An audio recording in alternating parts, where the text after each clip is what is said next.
So this is supposed to be a lightning talk. I will pace it accordingly.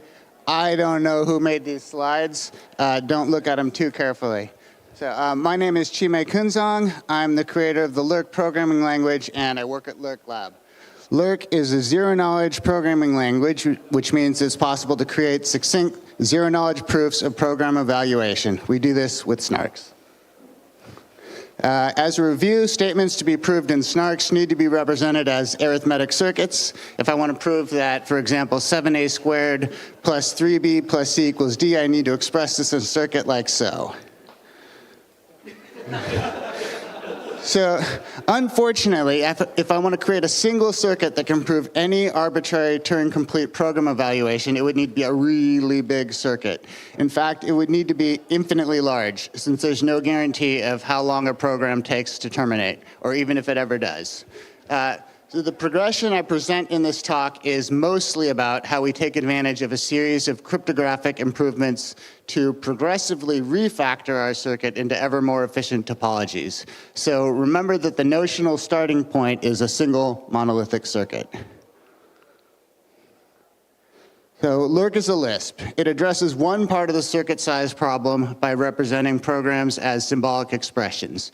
We use hash Künzang with cryptographic hashes to construct source code graphs, and the result is small Merkle roots that can be unpacked as needed as a computation progresses. This allows us to structure evaluation of any expression as a sequence of short, bounded reductions over uniform small I/O. So the resulting circuit is still concretely large, but our design has factored that very large circuit into a relatively small one. I called it medium-sized, of about 11,000 constraints. This smaller circuit is then repeated many times as needed to fully reduce an input expression to an output expression. So the especially good thing about our factorization of Lurk reduction is that it gives our proof the shape of IVC, incrementally verifiable computation.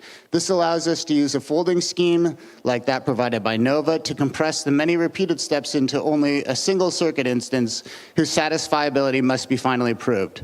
Not only does this make for a small proof, the folding process itself is also much more efficient than proving each step in a snark, so this provides efficiency in time, space, and communication. Unfortunately, not every computation can be performed efficiently in raw Lurk. For example, if we wanted to compute SHA-256 by implementing it in Lurk directly, the result would be very inefficient.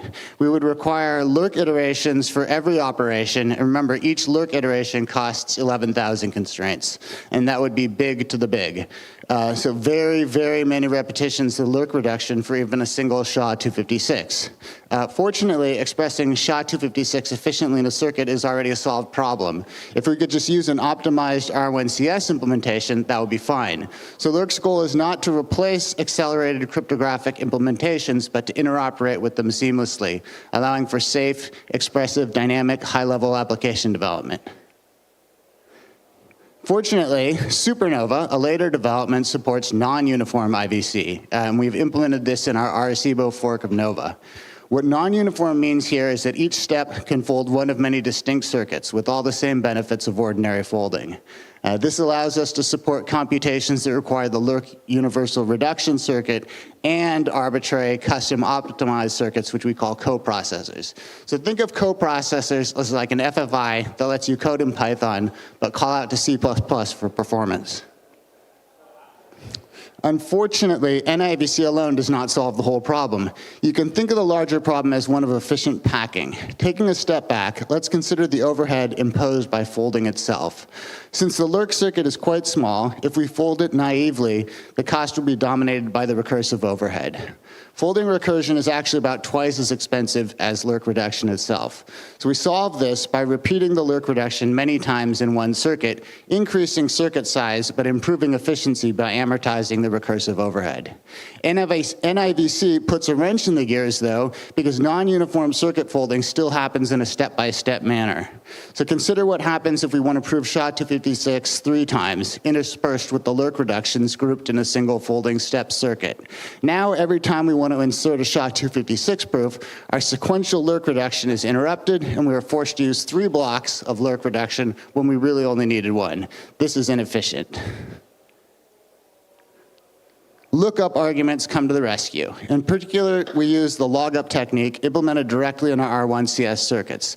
This allows us to query a SHA-256 oracle non-deterministically, so our sequential Lurk reduction blocks can proceed uninterrupted and therefore complete efficiently. Then we prove the results on which we have depended in independent coprocessor proving blocks. We call this technique memo set. Conceptually, we maintain two sets. One records results we have assumed and represents a to-do list of statements that must still be proved. The other records statements we have proved. For a final proof to be valid, we need to demonstrate that everything we depended on has actually been proved. Logup lets us prove this efficiently. So this provides a significant upgrade to our coprocessors, solving the packing problem, because now we never have to waste space by discarding reduction circuits. We can now conceptually call into coprocessor circuits from anywhere. In fact, this technique makes it possible for coprocessors to call one another from within their bodies. We call this upgrade coroutines. By their nature, coroutines support arbitrary mutual recursion and are memoized. Any coroutine query is proved at most once, so now we can efficiently implement arbitrary dynamic programming problems. However, this incredible power comes with a potential soundness problem. Because coroutines are so expressive, we can use them to express and seemingly solve impossible problems. For example, a function foo that calculates its value by calling itself with the same input will never terminate in a real computer. If we're not careful, the coroutine query prediction method would allow us to first choose a solution, then rely on that solution in its own proof, resulting in a circular proof of what should instead be a non-terminating program, and this is not good. So the solution is to forbid cyclic computation. In other words, the coroutine dependency graph must be a DAG, a directed acyclic graph. It's okay for a coroutine to call like a different instance of itself, but it can't call the exact same instance in a cycle. So if cycles are permitted, the prover is afforded non-deterministic choice. Not only is this computationally incorrect, it also subverts our goal that it should be possible for arbitrary Lurk programs to have deterministic results. We solve this problem with what we call provenance. Whenever we prove a statement in the memo set, we must also include its provenance. Provenance is a list of dependent oracle queries and their provenance. Because we use hash consing to represent the provenance, it is impossible for us to produce a cyclic graph. Therefore, any provably constructed provenance is guaranteed to be a DAG, and absurdity is forbidden. Remember that I said the Lurk circuit is medium-sized. One of the big problems is hashing. As mentioned before, hashing solves real problems for us. I didn't go into the independent benefits of content addressing, but it's extremely valuable that Lurk.io allows for arbitrarily structured, potentially private, fully committed data. However, our uniform treatment of this hash cons data obligates us to perform a lot of hashing internal to reduction itself. This makes us sad, because even cheap Poseidon hashing is somewhat expensive. Good news, now that we have coroutines, we can eliminate internal structural hashing without loss of expressiveness. When a structural hash would not escape the computation, as the case for the majority of the hashing the Lurk circuit performs, we can instead perform a memoized allocation. Apart from the low coroutine overhead, this only costs one constraint to increment the allocator's address pointer. Note that this does not come with a security cost. In fact, these memoized constructor allocations implement a form of write-once memory. Because addresses can never be removed or never be duplicated, this is even more collision resistant than the best hash. For similar reasons, this means we can replace the provenance hashing with allocated conses while still enjoying the constructive guarantee that provenance be a DAG. Look, Ma, no hashing. Now the Lurk circuit can be small. So we still use hashing for content addressing, but Lurk's content address data language is strictly a feature. The important point is that now we pay as we go, hashing on demand and only exactly as lazily needed, either for external input or output. So what's left to do? We can apply a similar coroutine technique to further atomize the Lurk circuit itself. This can be thought of as the final step in a long process of breaking universal computation into ever smaller steps that can therefore be optimally packed into proofs. This long process has exposed the dialectic tension between the efficiencies provided by uniformity, which allows for folding, and the benefits of heterogeneity, which allows for optimization due to specialization and minimization. Coroutines are Lurk's resolution to this tension. They effectively allow instantiation of virtual circuits whose size and shape are non-deterministically chosen by the prover as a solution to the optimization problem presented by each dynamic computation.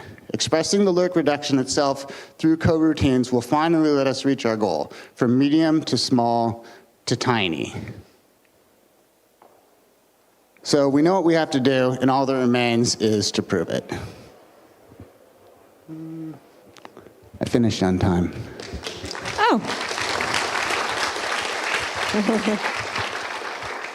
Oh, by the way, coroutines also free us from circuit topology assumptions and open the path to new and promising backends. So we're also actively investigating Plonky 3 as the engine to power the next generation of the Lurk VM.